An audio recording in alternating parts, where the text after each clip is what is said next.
Hey, everybody, this is Jonathan Ogden, and you're listening to the What's Bruin Show. Hey, Bruin fans, this is David Singleton, and you're listening to the What's Bruin Show. Go Bruins. Hey, this is Wayne Cook, and you're listening to What's Bruin Show. Hey, guys, it's Chris Johnson, UCLA national champion.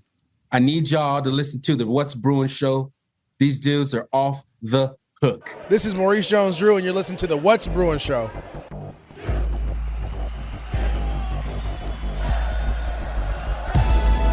You're listening to the What's Bruin Show, part of the What's Bruin Show network, with your hosts, Jake Berryfield and Mike Regalado, and occasionally some friends, talking all things UCLA sports. And now, it's time for the What's Bruin Show. Hello and welcome to What's Bruin. I am your host, Jake Merrifield. I'm joined by my good buddy, Mike Regalado, who just landed a wonderful, wonderful interview for us tonight. Big applause, Big Mike. Hells yeah. Good job, Mike. So we're not going to spend too much time talking about it. It's What's Bruin Show on the What's Bruin Show network. Thank you for your support. You can get us on the Twitters at What's Bruin Show. Email us at what'sbruinshow@gmail.com. And what else, Mike? Patreon is patreon.com/what'sbruinshow for just a couple bucks a month. That and the Substack. $2. That's real nice. What'sbruin.substack.com. And we also have a hotline. That is 805-399 4WBS. Sucker Raina Troy. Sucker Raina Troy. And we actually have a couple of calls, so let's do that real quick, and then we're going to bring on our super special guest. These calls, I hope they're not too stale, because they are from last week, because they got published right before we started podcasting, and then I didn't see them until afterwards. So here's the first one. Hi, What's Bruin Show? Oh, it's Carrie. Hi, Carrie. I don't know if this will make it to broadcast, but I was able A little to late. watch the Saturday UCLA baseball game against Oregon. It was a lot of fun. The one they won. The two they won. Very active in insults between teams. It was ultimately ended up with the Bruins losing their first Big Ten game. Yeah, the one we lost. And I think it was just surprising. The closer, Easton Hawk, has been so solid. I forgot he was human. And, 3 or 4 runs came in while he was, trying to close the game. But that did not daunt the Bruins. The next day, they pull out the win. After Dean West was excessively taunted by the Oregon players, he came back to shut them up in the third game. Just a baller, man. In the 8th inning. It was so awesome. Yes. And Easton was back to his normal self. And, Straight baller. All was well in Westwood. But I really enjoyed going to the game. It was sold out. Brandon Crawford was sitting 5 rows behind me.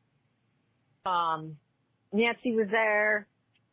Awesome. And yeah, I highly recommend going to a baseball game if you have the opportunity. I think you'll enjoy it. But, still cheering on UCLA softball and happy about women's beach volleyball winning their championship. Go really Bruins, like the right? vibe in Westwood right now. Coach Chesney's continuing to hit it out of the park.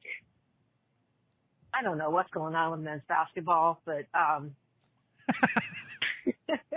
hopefully they'll win next year. They got some good pieces.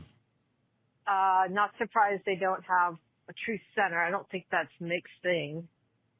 But I think if there's, good communication with the players and really good X's and O's and coaching, they could go a long way with the talent that they acquired. So hopefully they'll be able to, Mick will be able to do something with his team. That's all that's coming to mind right now. Really appreciate your podcast. Thanks, Carrie. Thank you. And looking forward to this one or the next one, whatever it is. She's about to get cut off. And go Bruins. Go Bruins! Oh, wait, I think she called back. Let me look. Yeah, she did. Let's see what else she had to say. 30 more seconds from the wonderful Carrie. Again. I forgot to shout out Corey Close and her recent extension and more money, $2 million, I think. Straight baller. deserves more, but I'm just really happy to see her acknowledged. And Us too. I really like her porter class, and I think the team's gonna do really well next year, and just really continue to appreciate women's basketball. That's All right, fantastic. now Carrie. I'm really done. Go Bruins. Go Bruins. Thank you, Carrie. And it's always wonderful for Carrie to call. And she's keeping the hotline alive because obviously it's the off season, so we don't get as many calls as we normally do. But if you want to call, it's 805-399-4WBS. Sucker in Troy. And Mike, what do you think about Corey Close finally getting her due? Well, I mean, you win a championship. She better. She's you due. better get everything. Yeah. Even though that there is going to be a little bit of a backslide because you're losing 6 professional players you're losing 6 players from the roster to the professional ranks. So reloading the way she did, it's going to be interesting. It is going to take a little bit of time for everybody to understand Corey Close ball. But yeah, she absolutely deserved that freaking extension and is one of the top paid women's basketball coaches in the nation, which is deserved because she whooped on everybody this year. And I was glad to see it. Yeah. And Mike, was very, very glad to see it. As you know, he's covered women's basketball as closely as anybody in the last, decade or so. But even Mike, as recent as a couple years ago, was maybe a little bit, I don't know about Coach Close. I don't know if she's going to break through, like just privately. Like he expressed a little bit of skepticism. Just a little teensy, weensy, stinky. But I was still like, she's got something. Oh, he always was behind her. He always wanted to back her. He always was let's go. But, in the deepest, darkest resources of his mind and his heart, it was like, so I'm glad that she's fully vindicated and we can just be like, hell yeah, Corey Close, let's go. I grew up a Mexican Catholic, so there's the guilt factor. It's okay. So I hate myself and I hate all my thoughts. So we all. So Mike, thank you so much. Carrie, thank you so much. And now let's get to the great, special, wonderful guest that Mike booked. And let's go.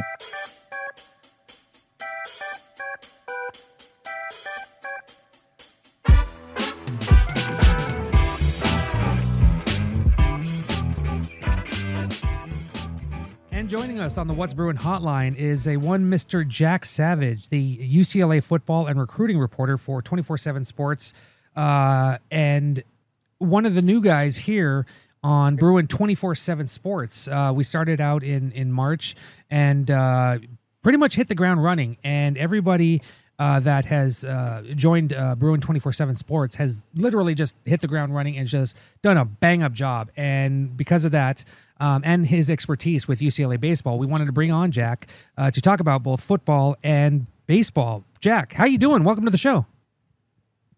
Yeah, what's up, fellas? Thanks for having me on. I'm doing well. It's an exciting time around the football team, and as you know, the baseball and softball team. It doesn't really get better than this right now. Yeah, and especially coming off of what has been one of the most successful seasons, academic years, athletic years, however you phrase it, with the women's basketball team coming off a championship, water polo, beach volleyball, and now the potential for both softball and baseball to maybe bring home some extra hardware. It's been a really fun time. It really has. The last couple months, it's hard to complain being a UCLA fan, I'll tell you that. Yeah, so before we get into everything, just wanted to get a little bit of your background. How did you start off? And the name Savage. Why does that sound familiar? Oh, that's right. Your dad is the man, Mr. John Savage of the UCLA baseball team. Go Bruins.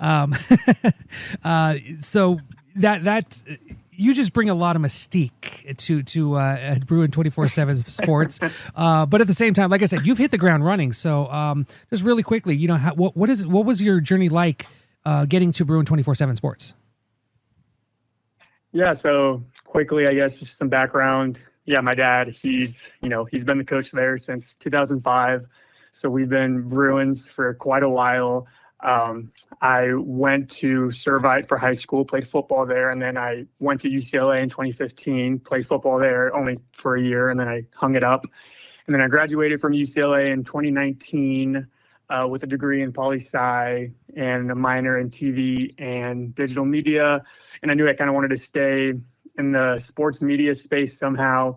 I went to Northwestern, the Medill School of Journalism, to get my master's in journalism with a Go Cats, with a sports media focus, just so, I kind of had an idea and some skills to figure it out and know what I'm doing in this industry. And then, I've been following, 247 for a good bit. And then I just got connected with some of the guys who were looking to, build this whole new Bruin 247 team out. And it was honestly the perfect opportunity for me and sounded like a match made in heaven. And the last 2-3 months, it's been just that. It's been awesome. So I'm loving it. And I love that I'm back covering the Bruins, and I can, just be so interwoven with the baseball team and then with everything that's going on with football. I feel like I have a great pulse on everything, and it's just awesome to be back. Yeah, we had Connor Morissette on 2 weeks ago, and I asked him, going from USC to UCLA, how much of a deep dive did you have to do? And he said, it was a lot, but he dove in. For people like you and me that graduated from UCLA and know UCLA athletics, I can imagine it was pretty easy transition.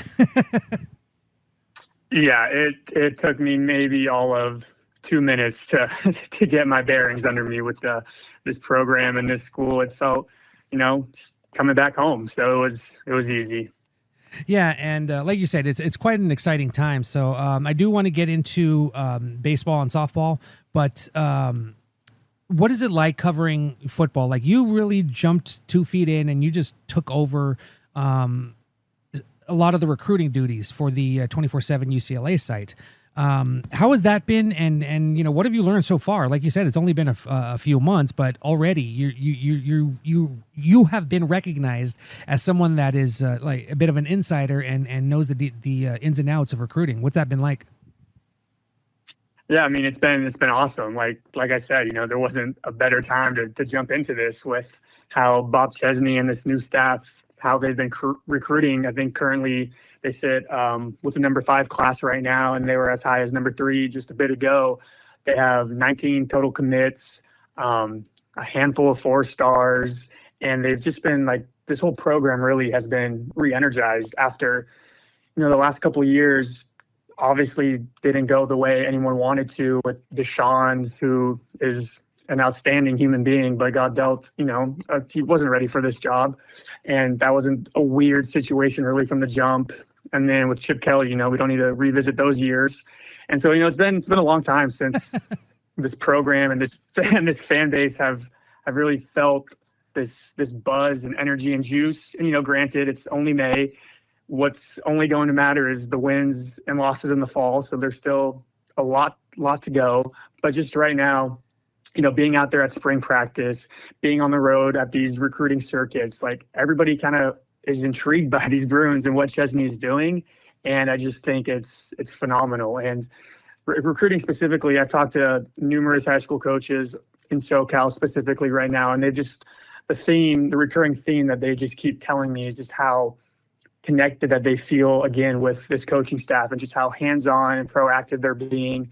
They're visiting schools, they're talking to these guys just constantly, and like, there's just a renewed sense of energy and pride that I think Chesney is trying to restore, and it's been awesome to watch firsthand and to cover it all. Hey, Jack, speaking about Chesney and him coming into Westwood, when he first got here, just take a look at the national media perspective on it was, he's a good coach. He had great success, and now he's in Westwood. And is UCLA going to do the things to support him? Is he going into a black hole? That kind of was like the 1,000-mile view of this thing.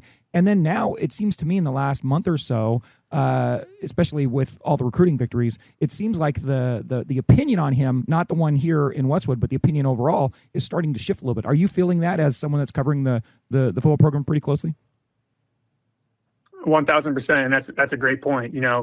Nowadays in college athletics, specifically college football, like, you have to pay these guys. You have to spend. You have to be willing to spend. You're not going to get by if you're not going after these bigger names and willing to put up the cash. And that was a huge question mark. No matter how great of a coach Chesney is or can be, it was will the program, the people backing the program, the bigger boosters and donors and the whales out there, will they rally around Chesney and, sign and cut the checks? And will they have the university support? And so far, I think you can unequivocally say that they have. They have been spending more than they ever have. They have invested quite a good amount in this program, all behind Chesney, and you are seeing it with the type of recruit that they're getting that they haven't really gotten in some time. So, the resources are at his disposal right now, and they're using them. And, that's a credit to Chesney too, because he's fostered this belief in his vision, and he's sold it well, and people are buying in, and it's awesome. Jack, so you've talked to several recruits, yes?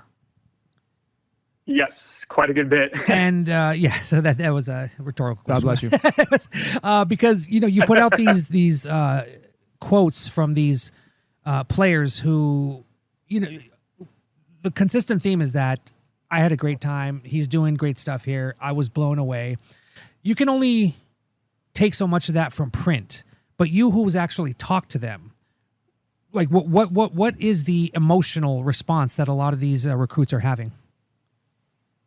1,000%. Like, a lot of the time with these stories or updates, it's a lot of cliche quotes, right? It's like, okay, yeah. This program has energy. I have a great relationship with the staff. Like, it's a lot of time it's fluff. That doesn't make it, not sincere or truthful, because, it is, but it's not groundbreaking. But like you just mentioned, talking to these guys, in person or over the phone, and just hearing it in their voice, there's a difference between saying that, okay, I'm interested in this program, I like this program, and then a guy who's like just effusing with praise, and you can just kind of just feel it on him that his eyes kind of just light up a little bit, and there's like, okay, this guy really is invested in becoming a Bruin. And it's a total shift from years past. Like, it's just a reignited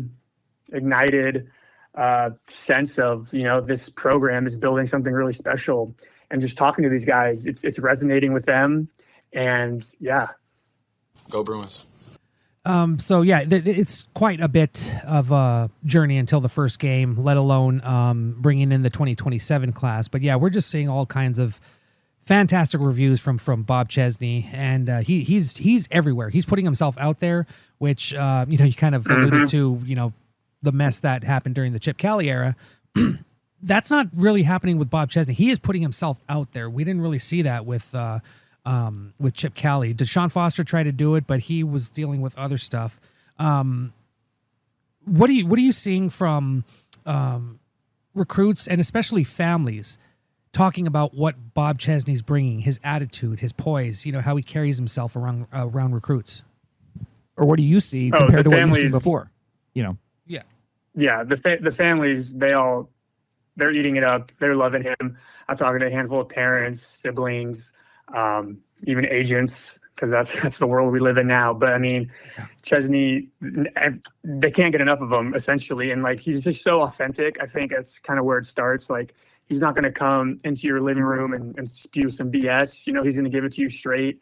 And I know the families really appreciate that, because, it's a big decision that their kids are going to have to make. And just building that trust, from the beginning, and just laying that foundation of, you can trust me with your kid. I think that this goes a long way. And Chesney, he said something to us at the end of spring, after the spring game, that he didn't necessarily want to sell the program. He wants to show recruits. They've had a handful of recruits come in during the spring practices and whatnot, and they saw it firsthand. His whole point was, we don't have to sell this place. One, it sells itself, and we want to show you what we're doing. And the families, they're out there with their kids as well. And so like, they were able to see everything firsthand. And I think that just makes a world of difference. And yeah, they've bought in. So. Well, now let's do a little bit of a shift. Really quickly before we get into baseball, what are you seeing from softball? They started the postseason 2 weeks earlier than the baseball team, and had a little bit of a scare on Friday, but they pulled out 3 wins, outscored their 3 opponents 34-14, and now they're in the Super Regionals, which is going to be at Easton Stadium starting this Friday. What are your thoughts on the softball team? Yeah, I mean, I've always been, impartial to the softball team. Coach Perez, I love those guys. I love that program. And this specific team, with what Megan Grant's doing, and we know the bats. That's the strength. Obviously, that's not where this team might fall short. If they don't, make all the way or have the dog pile and celebrate at the end of the whole thing, then it's probably going to be because of the pitching.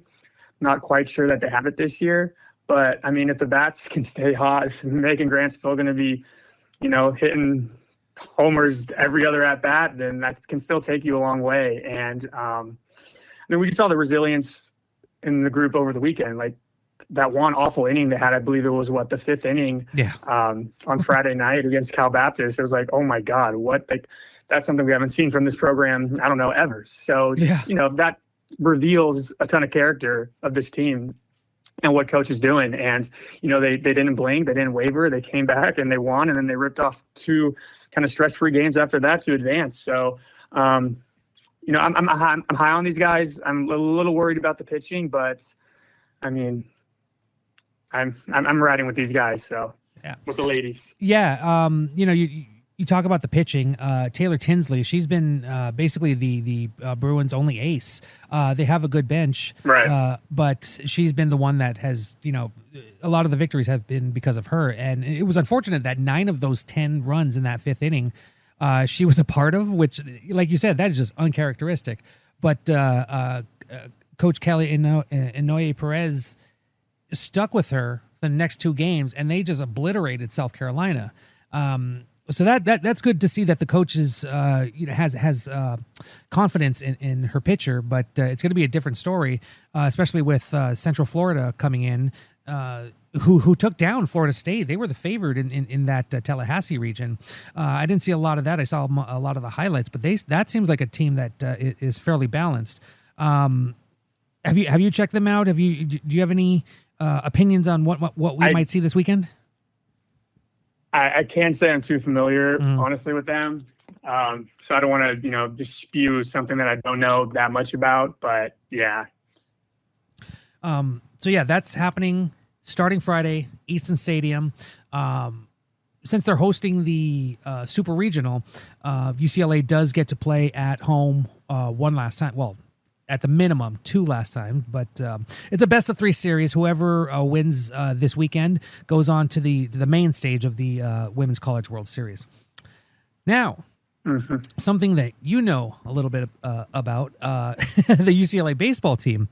We've covered the baseball team and softball over the years, but to have a true insider to talk about this and give us, deep insight into what Coach Savage is doing. First off, thank you. And this makes us look professional, but just really quickly before we get into the postseason, just all the records that the Bruins have broken this season. 2 years ago they had to lose. It was 19-33, something like that. But everybody was like, 19-33. They had a good young core, and it was just kind of like just wait. They'll be back. And last year, especially behind Rock Chalowski, I think they won something like 40 plus games, I believe. Didn't make it as far as people hope, but they were like, 2026 is going to be different. Tell us about why this team is so good. Wire to wire, the only team in NCAA history to be ranked number 1 the entire season. Why is that? Yeah, I mean, I think you have to go back to 2 years ago, honestly, when all the stars on today's team were just, they were young puppies. They were freshmen and my dad has said it over and over again that it's hard to be young in college athletics now. You want to be older. You want to have guys with experience. People, they fill their rosters up with transfer portal guys who are vets. And this team, they took those lumps and they had growing pains. And it was, a terrible season that kind of needed to happen, for them to get to where they are now, where they made the World Series last year. They won the Big Ten last year. They won the Big Ten again this year, regular season. And now you see these guys that have grown so much in 3 years with, Rock. He obviously headlines the team, but you have Mulavai Lavu, Roman Martin, Dean West, Peyton Brennan, Phoenix Call, Cash Duggar, all these guys that they could have gone anywhere after their freshman year. You know, they were offered places to go elsewhere with price tags that probably exceeded to what they're getting now. And like, they stayed loyal. They believed in the program and the vision.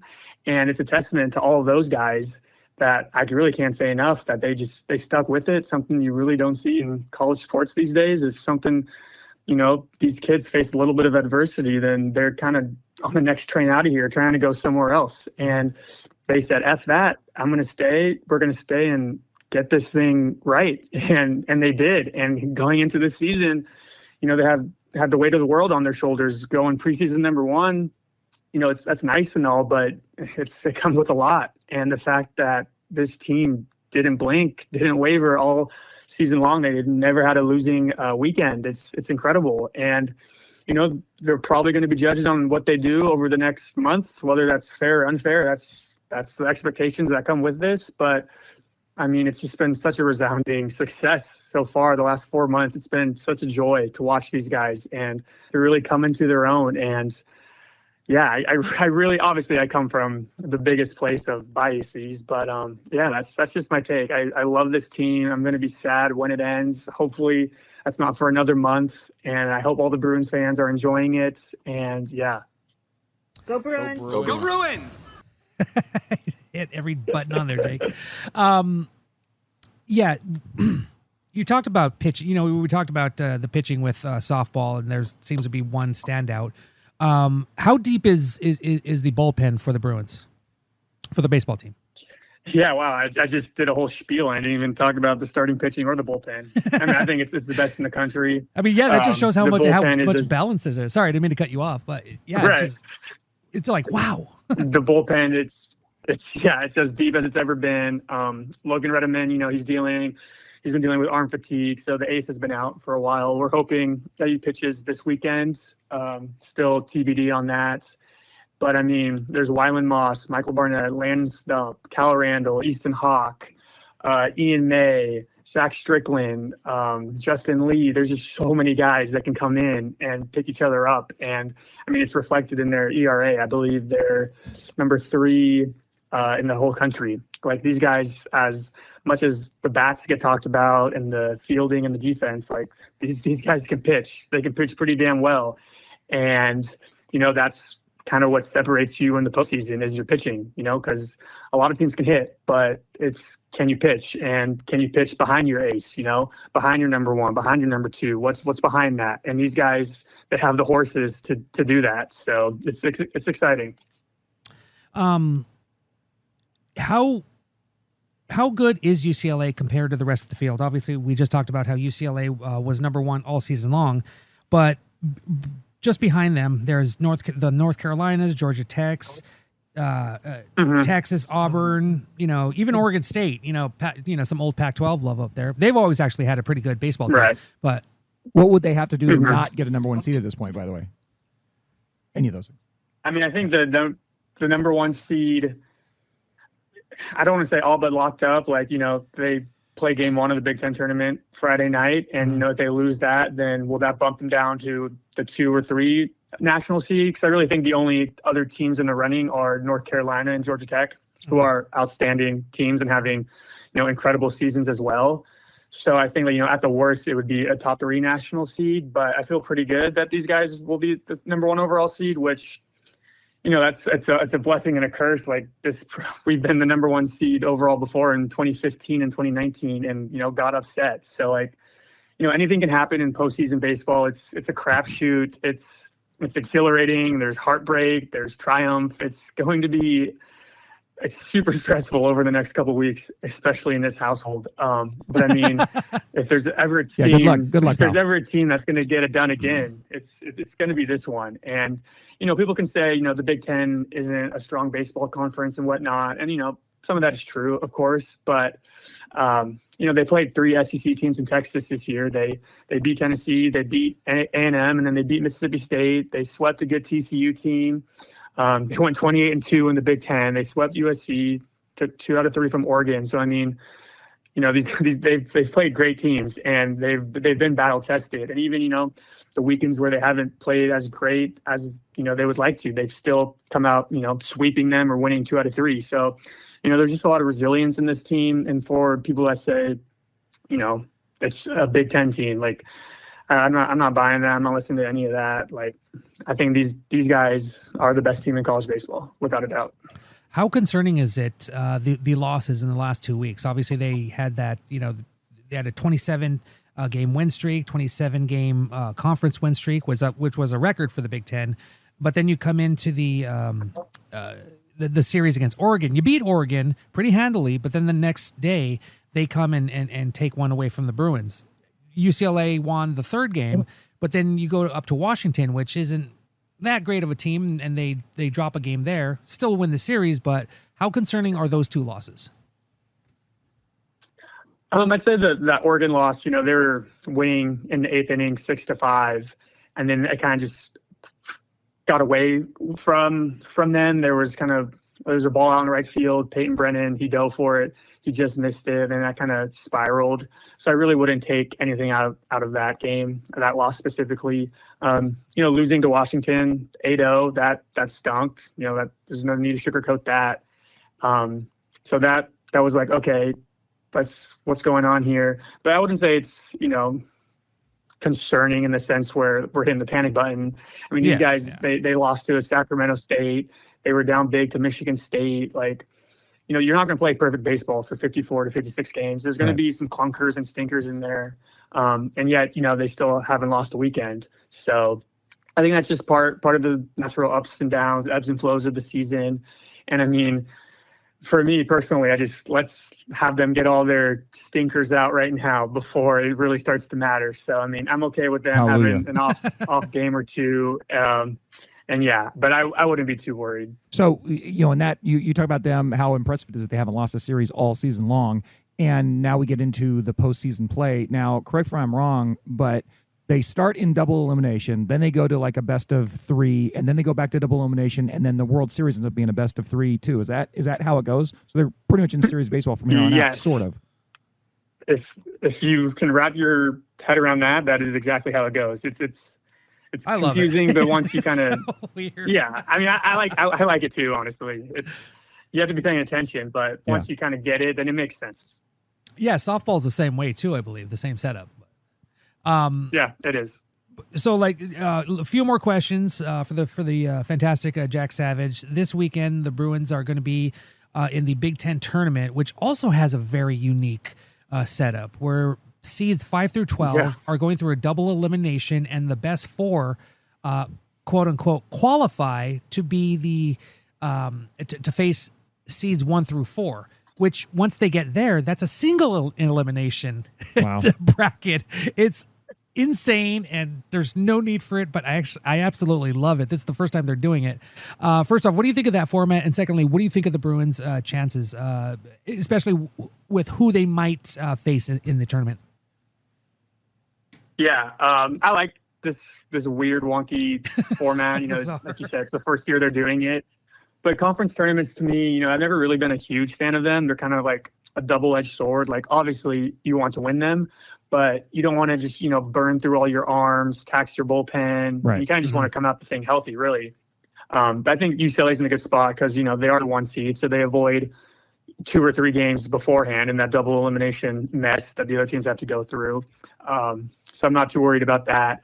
But, yeah, I mean, I feel good about their chances. They're the 1 seed, and I believe their 4 seed is USC. So if both of us win that first game, then it'll be a UCLA-USC semifinal. And then Nebraska and Oregon are the 2 and the 3 on the other side of the bracket. So if all the favorites win, then it could be us versus Nebraska, which was last year's Big Ten tournament title game, and we lost 5-0. And Nebraska had like 15,000 fans out in Omaha. Or it could be another rematch with Oregon, which would be awesome as well. So we'll see. We'll see what happens. But it's cool that the tournament is in Omaha, where the College World Series is. So, these guys, they get a real feel for it. They did last year, honestly, and it helped them clearly. So just to get familiar with the city, the stadium, the ins and outs of everything, I think that's a huge advantage, for any Big Ten team that's trying to make a run to the real show. So yeah, I'm excited. It starts Friday. I believe our game is at 1 p.m. Central. Don't quote me on that. But yeah, let's get this thing going. And one final question. I've kind of said it before. Actually, I'm going to save mine for last. Jake, what do you got? Oh, geez. Jack, I do have. I wanted to ask you about you and your dad, and actually your UCLA-ness, because your dad played there, coached at SC, played at SC, won a national title as a coach at SC too, like around 2000. But he's been at UCLA for over 20 years now. You're in your early mid 20s, I'm imagining. Late. What are you, mid or late 20s? Unfortunately, I'm late now. Oh man, it's okay, dude. I'm 50. So dude, you're still young. You're still young whippersnapper. This is my question for you. Okay, knowing your dad's wonderful lineage and his great career, fantastic career, but being a crosstown guy, at both schools, did you grow up with any sort of Trojan-ness to you, or has your whole life been let's go Bruins, or were you like an anteater there for a minute? Because probably when you were born, he was somewhere around the Anteaters, or maybe he was at SC. I don't know. But tell me about your early life as a fan of which crosstown school. Yeah, so absolutely zero Trojan blood in me. I'll tell you that. Go Bruins. Go Bruins. I love that. You made him hit all the My buttons dad. again. Talk to me. He was the pitching coach at USC for a bit, and they won it all in 1998. And they had great arms come through there. And then after USC for a couple of years, he went to UC Irvine, where they restarted the baseball program after it had been dormant for, I think, a decade or so. Yeah, Dan Guerrero was the AD there. Go Eaters, baby. And that's he got hired there in 2002. So I was about 5 or 6. So I guess that's kind of when I started getting real memories. Gotcha. So That's what I was wondering. Remember anything from the USC days, thank God. Excellent. And then he was at Irvine for 3 years. And then Dan Guerrero, when he became the AD at UCLA, and Gary Adams retired, he brought my dad over, and the rest is history. One of the best things Guerrero ever did. It's been awesome. Yes. Yeah. Well, awesome, Jack. I'm glad to hear that. It makes me feel a lot better. Mike. Okay, so one. And even if, Oh, go ahead. Go ahead. I was going to say, even if you ask my dad about the USC days, that, sure, he has, it's a nice little, feather in his cap, but it's a small footnote in his career. He's a Bruin through and through. Let's go Bruins. All right. Thank you. Nice. So one final question. I am a casual observer, and, I've been covering baseball for 247 Sports the last several years, as much as I get into, especially after basketball. That's when I can really turn my attention to baseball and softball and the spring sports. But yeah, I kind of agree with you that this, just from what I've seen, what I've been familiar with, this is one of the best UCLA baseball teams I have seen. Would you say this is the best UCLA baseball team ever? Yeah, nice. they've had some really good teams in the past. 2010 when they made it with Garrett Cole, Trevor Bauer, when they lost in the finals. 2012, 2013 when they won it all. But funny enough, talent-wise, that 2013 team, they were really good, but they were by no means the most talented team that Westwood's ever seen. Right. But that 15 team was really good. That 2019 team is probably, honestly, the most talented team that we've had since this team. Mm-hmm. And, I mean, regular season, unequivocally by the numbers, the 2026 Bruins are, factually the greatest team so far in program history.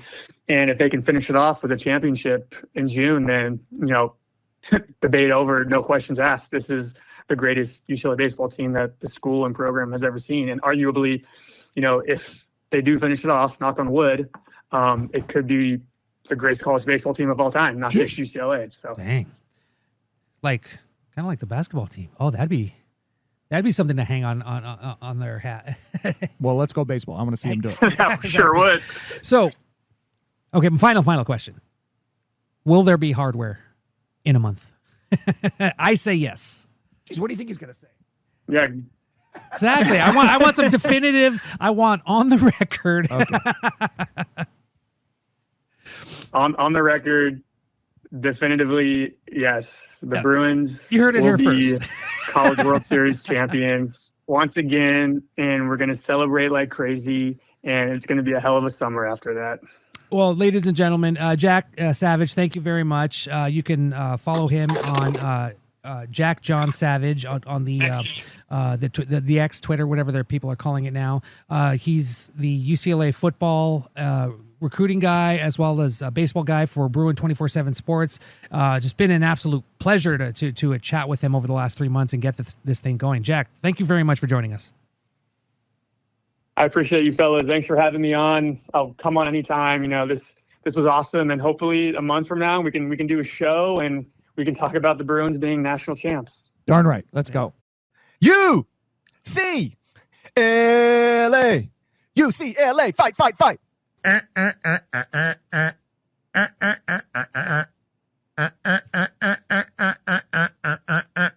Fight. Mike, that was a wonderful interview that you booked, and thank you. And just to peek behind the curtain here, I totally forgot that we were recording today. I went to Costco. I was late getting back. Mike texted me, like after 6, he's like, what time are you coming up? Where are you, mate? And I'm like, oh, yeah, that thing we said we were going to do on a different day. I guess we're doing it. And so I walked in. I'm like, oh, shit. And turns out it was a wonderful decision because that was a wonderful interview. Great job. And Jack Savage is a freaking champion. Yeah. And I can't wait to have him back on. Yeah. I love when I tell guests, oh, yeah, we want to talk to you. We want you on. We'll talk to you about for about 10 to 15 minutes. Yeah. You don't ever tell him that, do you? Usually. It's going to be a half hour. Yeah. No matter I what. I just want to, if there's a hard out that they need to do. Of course. Yeah. But at the same time, yeah, these guys what did he give us? Like 40 minutes, 30, 40 minutes? Whatever of great it is, content? It's I could talk to amazing. him for another 30, 40 minutes. Yeah, so I can't wait till the next time he's back on. So that was wonderful. Mike, great job. Now, with that being said, the other reason why Jack Savage is a freaking champion is he just did our whole show for us. I have nothing left to do. Yeah. You know what? There's only time for one more thing tonight. And you know what that is? And then it's this. What's brewing with you? You ask me. What's brewing with me? Yeah. What's brewing with you? What's brewing with me? What's brewing with you? Mike, what's wrong with you? Oh my gosh. It's like I work at a high school. I still got 3 weeks of school left. My kids, on the other hand, my oldest is going through finals right now. She's done this week. So I was like, oh, you lucky punk. And then my 2 other younger ones, they're off next week. But yeah, it was. Are they on the same like K through 12, or is it different? Well, Violet's in high school. No, I know. I can't remember if they're still. Poppy and Hugo are in a K through 8. K through. Oh yeah, that's what I was trying to remember. Okay, yeah. So it's just a lot of end of the year stuff. This has come quicker than I thought. So all the end of the year functions that I still think are really are in a month are actually like this week. Here. And yeah, talking about how you got here late. You were at Costco. You're like, oh, Dad, yeah, we're supposed to do a thing right now. Yeah, Jake. I was supposed to be at an eye doctor's appointment before we recorded this show. I got the message on my calendar, like maybe around 1 o'clock. I'm like, yeah, that's not happening. Rip. So yeah, I'm a little bit head in the clouds right now, and especially just helping my daughter study. She's like in mostly honors classes, and she was like, "Hey, Dad, can you help me with chemistry?" I'm like, "I took chemistry. How hard could it be?" I'm looking at this stuff. I'm like, I don't remember any of this crap. I don't. So luckily, just doing some research, I'm like, oh, it's this math, and it's like it's just something simple where she might have just forgotten. Dude, here sidebar. So I was we were talking about something, and I said, oh, this is what you missed. You missed this thing, and she goes, oh, my bad, gang. And I'm like, first off, there's one of me here, and it's pronounced dad. So very nice. These kids and their language, I hate it. No cap. But so it was just a fun weekend of chatting with my daughter Poppy, who is on the East Coast last week for our 8th Yeah. grade trip. Colonial Triangle plus Philly. Actually, had absolute fun. I was like, I told you, it's so cool seeing where the American. Did you do DC too? They did. They didn't get a chance to go to New York or Boston this year. Triangle and Pennsylvania, right? Yeah, Williamsburg, DC. Yeah. Oh, you said DC. Okay, yeah. Yeah. So she had an absolutely fun time. So we were just chatting about that, looking at all Very her cool. photos, stuff like that. But that's what I did on Saturday. So yeah, so my daughter, she got into varsity cheerleading for next year. She had her fitting, and I'm like, okay, do the fitting, which actually took no time at all, because she's a skinny twig and she didn't grow much. So she's all good. But then we raced downtown because, and this is where this leads into something that it's been this whole thing last week on Twitter, social media, about how LA sucks. And I'm like, what do you mean LA sucks? There's always something to do it's in a this. lie. It's a stupid take, especially from people that don't I mean, live it's here. no Oakland, Anyway, but I mean, yeah, exactly. it's no downtown San Francisco, New Orleans, but no New Orleans. But no, like just a random thing that LA is I cool. thought to do was take the kids to the. Have you heard of the Red Bull soapbox races? No, dude, check it out on YouTube. It's awesome. Where's that at?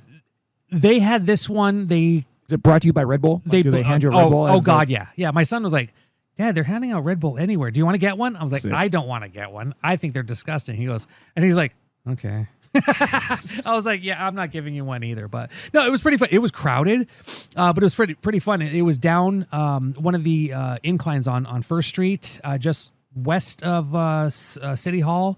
Downtown LA. Yeah, downtown, DTLA. like literally in downtown LA. Sheesh. Yeah, especially people are saying, "Oh, there's nothing to do in downtown LA." Dude, we went and got some snacks at the Grand Central Market, which was 2 blocks away. That place was packed. I mean, to be fair, yeah, depending on where you're at in DTLA, you do maybe need to keep your head on a swivel. But totally, as in any big city, southern DTLA, little shady, but it's okay. It's okay. I'm just saying, there's stuff to do. And then afterwards, I just brought it to my kids' attention. I was like, we haven't had ramen in a while. So we went to Little Tokyo, had had big bowls of ramen at Rakken Ramen, RAKKAN. You say it out loud, and it's like, oh, I see what you do.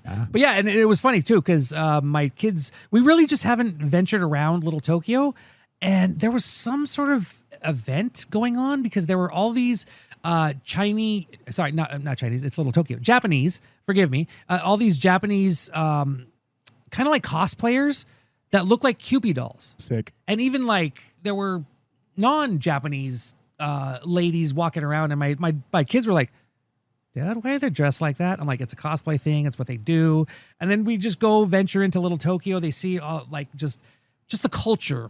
What is it called? I think it's a Harajuku is the culture in Japan, whatever it is. Just fun. We had a lot of fun just walking around, and it's just an eye-opening experience for them. So yeah, that's what we did. Kind of really busy weekend for the Regalados. Jake, what's wrong with you? I also soaked in some culture. The highlight of my weekend was soaking in the heathen Sodom and Gomorrah, anything goes. Oh my God, is that another naked guy culture of the Breakers to Bay run, the Bay to Breakers run in San Francisco, downtown San Francisco, and it was quite an experience. Literally everything that could go wrong before and after this race did go wrong. So wait, so you raced again? It was a 15K, yeah. Okay.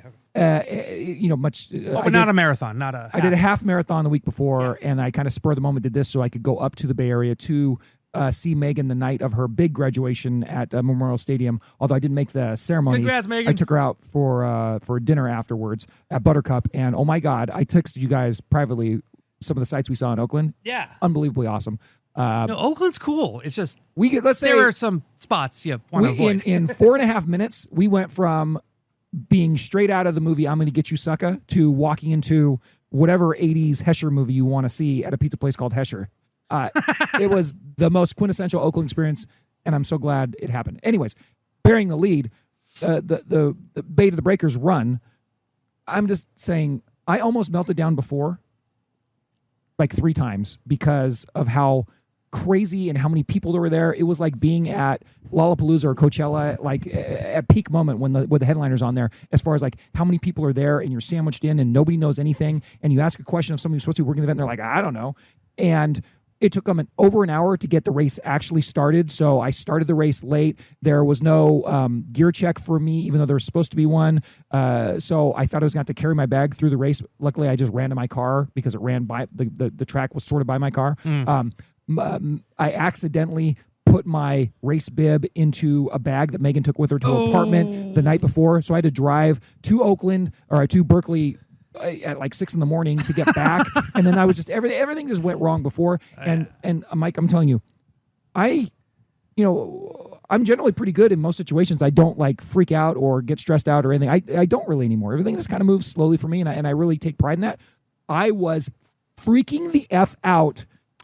Being sandwiched in like a sardine with 30,000 people and not being able to move because the race just wasn't starting. And I was supposed to be able to start the first wave, but I didn't start until like the 4th wave. And if I would have stood where I stood, I wouldn't have started till like the 9th wave, like just because there was no information and you had no idea what to do. So I had to jump over fences just to get the thing started. It was crazy. And then after the race, it was more of the sardine treatment. And then you had to take an hour shuttle just to get back to where you started. So it was cray. The beginning after was absolutely crazy. But the event itself, Mike, let me tell you. People watching.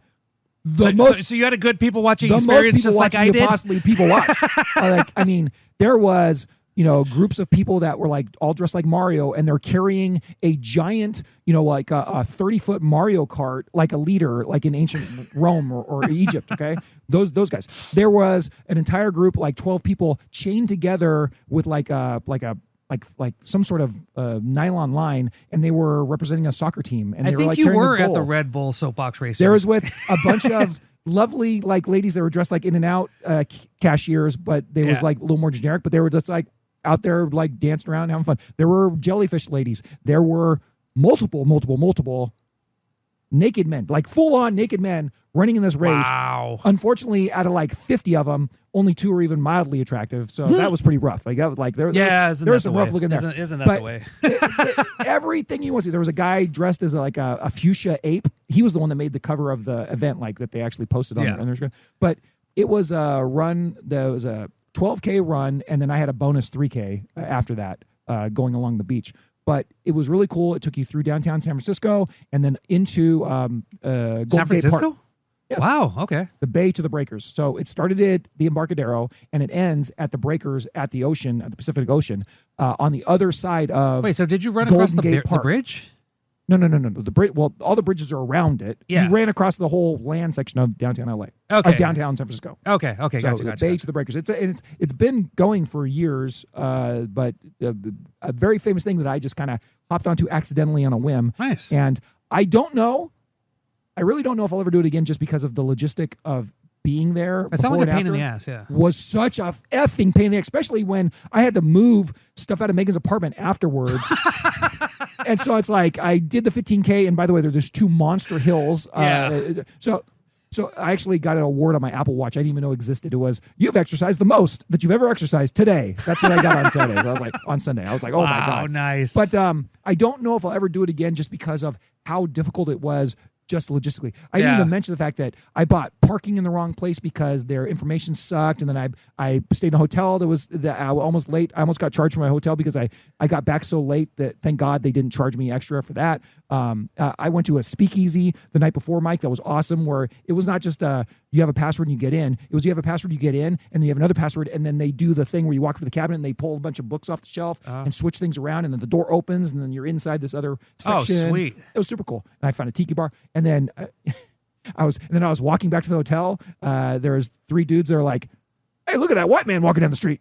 I said, "Hey, guys, all love, baby," and they love me. But if you know Jake, yeah, he does that. That's exactly what he did. I had a little slice of everything in this weekend, but I don't know if I'll ever do Bay to the Breakers again, just because of how difficult it was. Yeah. But I'm so glad I did it at least the one time, because it was a unique effing experience. I had to work the WeHo Halloween parade once as a deputy years back, and that was a one-off crazy, unbelievably insane event. Great this was people watching. This was on par with that. It sounds like it, yeah. It was nuts. It was bonkers. So, anyways, that's my What's Brewing. I had fun. I'm back. I survived. I'm very fatigued today, but I'm still feeling good. And Mike, we're busy. And You're 50 years old and you're doing runs up and down the coast, Jake. You're living your best life. I have bastard. two or three more half marathons this year, and I'm going to try to do a marathon. We'll see how that goes. All right, Nice. Mike. Jake, we need to have Jack on again. We need to have Connor on again, and we're going to be talking more of the UCLA football offseason. Yeah. And we're going to find out what happens with baseball and softball too. Because now we're going to the postseason. So that's going to be exciting. So we'll see how that goes. There's a next week you can't be here. Or 2 weeks. Is that you or 2 me? weeks. Yeah. I have familial graduation obligations. Whatever we may only have one show in the next 2 weeks, or it may just be one of us. I'm not sure. We'll figure it out. But call the hotline 805-399 or WBS. Secretary Troy. And until next time, Mike, what do we say? Go Bruins. Good evening. Smoke 'em if you got 'em. That was the What's Bruin Show. Oh my God. Try us tomorrow. Same bat time, same bat channel. It's got to be in or out, Mom. In or out. Well, I need the door closed. Thank you for your cooperation. Dude, Rock, we play some ball on the West Coast. The final word is boob.